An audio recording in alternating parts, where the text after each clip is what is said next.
नमस्कार विद्यार्थी मित्रांनो. लयकारिकांनंतर आपल्या नवीन पेशी अंगक आहे. सगळ्यात महत्त्वाचं ते म्हणजे तंतुकणिका, ज्याला आपण मायटोकॉन्ड्रिया म्हणतो. विद्यार्थी मित्रांनो, आपल्या वर्गामध्ये आपल्याला पंखे, दिवे हे लागतात. आपल्या घरामध्ये आता तर उन्हाळ्याचे दिवस आहेत. आपल्या घरामध्ये आपल्याला पंखा, लाईट लागतात. म्हणजेच काय, आपल्याला वीज लागते. जसं आपल्या घरामध्ये आपल्याला विजेशिवाय पर्याय नाही, तसंच आपल्या शरीराला सुद्धा ऊर्जेची गरज असते आणि ही ऊर्जा मिळवण्याचं काम आपल्याला या तंतुकणिका देत असतात. तंतुकणिकांचं जर आपण आपल्या ह्या तंतुकणिकांचं कार्य किंवा तंतुकणिकांचं स्ट्रक्चर जर आपण मायक्रोस्कोप खाली बघितलं किंवा सूक्ष्मदर्शी खाली बघितलं तर ते आपल्याला कसं दिसतं ते बघूयात. तंतुकणिका या दुहेरी आवरणाने बनलेल्या असतात, म्हणजे बाह्य आवरण आणि त्यांचं आतलं आवरण. आतल्या आवरण, बाह्य आवरण जे असतं त्या आवरणांना छिद्र असतात आणि म्हणून ते आवरण सच्छिद्र असतं. आतील आवरण हे खूप घड्याघड्यांचं बनलेलं असतं आणि घड्याघड्यांचं बनल्यामुळे मग त्या घड्यांमध्ये काय असतं, तर त्या घड्यांमध्ये तंतुकणिकेतलं द्रव्य साठवलेलं असतं.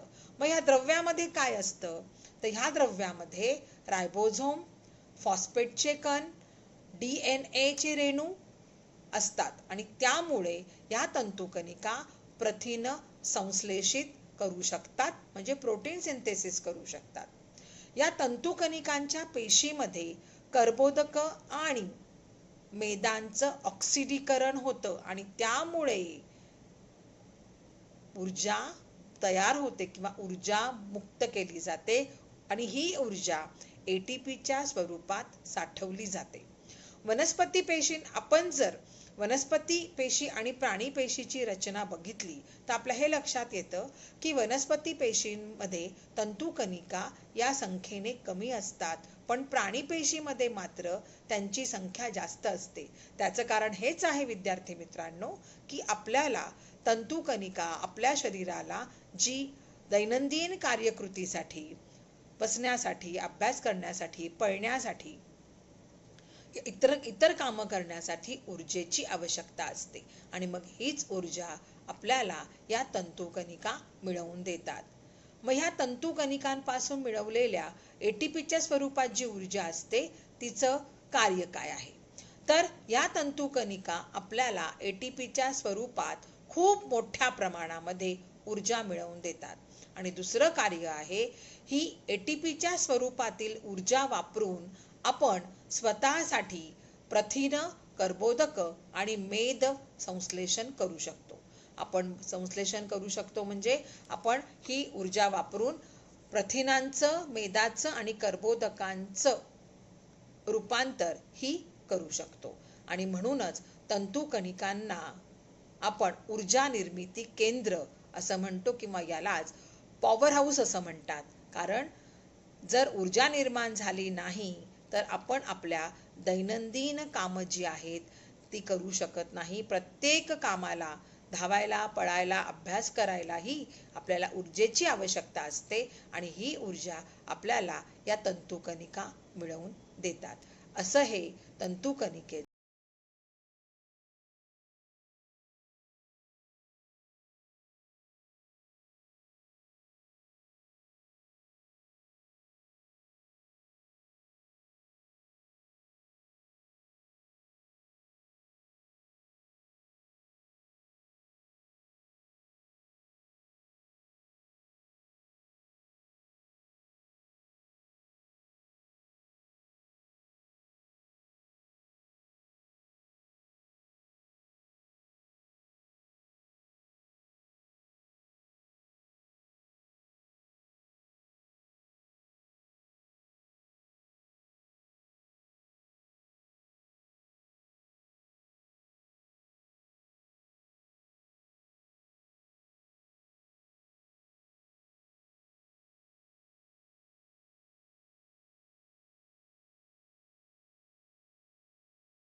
अंगक आहे रिक्तिका, ज्याला आपण म्हणतो व्हॅक्युओल.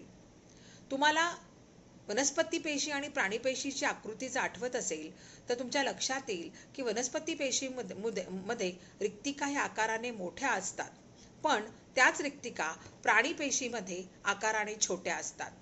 म्हणजेच काय, रिक्तिकांचा आकार हा ठराविक नसतो. पेशीच्या गरजेनुसार रिक्तिकेची रचना आणि आकार हा बदलत जातो.